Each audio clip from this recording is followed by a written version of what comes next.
Halo, saya Rizka Antika. Saya adalah Program Officer untuk HAM dan Demokrasi di Infit. Partisipasi perempuan di bidang politik, karena dari dulu sampai sekarang, Indonesia masih ada di peringkat 107. Hasil riset-riset perilaku pemilih menunjukkan bahwa sayangnya masih banyak sekali partai politik yang hanya mengunggulkan kandidat laki-laki. Nah teman-teman, pada 14 Februari 2024, kita akan melaksanakan pemilu serentak di Indonesia. Hal ini menjadikan sekarang sudah menjadi tahun politik, sehingga perlu banget nih kita bicara soal sejauh mana sih sebenarnya partisipasi perempuan di bidang politik, karena dari dulu sampai sekarang, isu ini tuh masih menjadi masalah yang rasanya masih minim solusi ya teman-teman. Faktanya, menurut data World Bank tahun 2021, Indonesia masih ada di peringkat 107 dari 183 negara di dunia.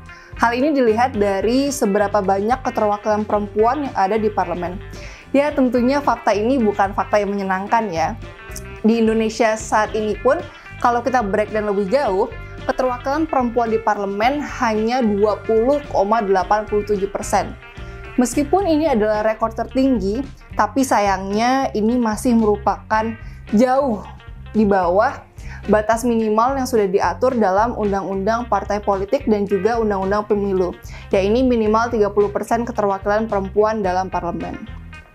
Sedihnya lagi, kondisi ini tidak terjadi di Indonesia saja, tapi sudah menjadi fenomena global. Saat ini di dunia, hanya ada 21% perempuan yang menjadi Perdana Menteri dan 26% perempuan yang menjadi perwakilan di parlemen. Data ini merupakan temuan dari World Population Review tahun 2023. Nah, pertanyaannya, kenapa sih sampai sekarang perempuan masih sangat underrepresented di bidang politik? Nah, faktor pertama adalah faktor gender gap ambition. Nah, sebuah studi di Swedia menemukan jawaban yang menarik. Apabila harga yang dibayarkan sangat tinggi oleh perempuan, maka perempuan cenderung lebih tidak termotivasi untuk mengejar mimpinya tersebut. Nah, harga yang dimaksud ini bukan hanya permasalahan uang, tapi mengenai kerentanan-kerentanan yang dialami oleh perempuan. Misalnya adalah tingginya risiko perceraian dan lain-lain. Tentunya permasalahan ini muncul karena masih adanya bias gender dan juga masih adanya beban ganda yang dimiliki oleh perempuan yang terjadi di dalam masyarakat. Masuk ke faktor kedua, ini adalah faktor voters bias. Dalam faktor ini menunjukkan bahwa pemilih masih melakukan diskriminasi terhadap perempuan dan menganggap bahwa calon laki-laki lebih unggul dibandingkan dengan kandidat perempuan.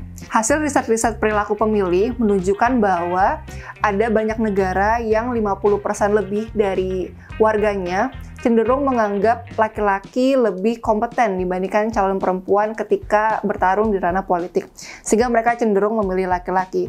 Tapi sebenarnya ada juga beberapa riset-riset lain yang menemukan di negara lainnya yang kondisi masyarakatnya lebih moderat, mereka cenderung percaya dan memilih kandidat perempuan dan tidak mengalami diskriminasi seperti di bagian negara lainnya. Masuk ke faktor ketiga adalah faktor parties bias. Di sini, partai politik tentunya menjadi pemain kunci dalam menentukan siapa calon yang akan dimajukan dalam kontestasi politik. Sayangnya, masih banyak sekali partai politik yang hanya mengunggulkan kandidat laki-laki, dikarenakan adanya anggapan laki-laki lebih mudah menang dibandingkan oleh perempuan. Pemikiran ini tentunya muncul dari adanya bias gender yang masih terjadi di dalam masyarakat kita. Faktor keempat, yaitu faktor-faktor lainnya. Sebuah riset tahun 2018 menemukan bahwa ketika perempuan ada di dalam kelompok yang didominasi oleh laki-laki, maka perempuan cenderung lebih enggan untuk menjadi tim leader. Tapi ketika suatu kelompok ini didominasi oleh perempuan, maka keinginan untuk menjadi tim leadernya lebih tinggi dibandingkan kelompok sebelumnya. Nah, ini merupakan salah satu sampel yang jika kita tarik lagi ke ranah politik, secara historis, politik masih menjadi ranah yang didominasi oleh laki-laki. Sehingga untuk desainnya pun masih sangat maskulin. Hal ini menyebabkan perempuan memiliki keengganan untuk masuk dan berkecimpung di dalamnya, karena masih maskulinnya desain dari politik tersebut.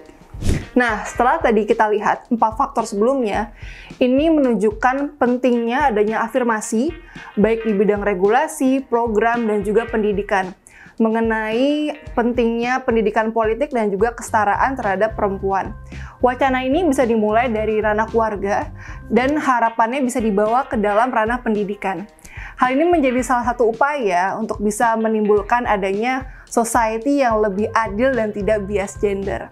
Padahal juga Carol Hannes sudah menyebutkan bahwa personal is political. Permasalahan personal yang dialami oleh perempuan selama ini perlu dihadapi atau diselesaikan melalui solusi-solusi intervensi politik.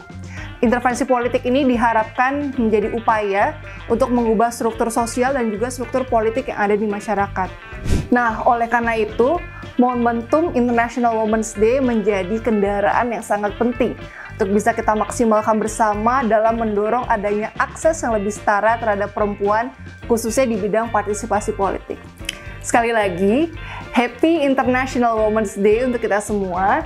Dan jangan lupa ya teman-teman bisa meninggalkan komentar dan sampai ketemu lagi di video selanjutnya. Dah, terima kasih.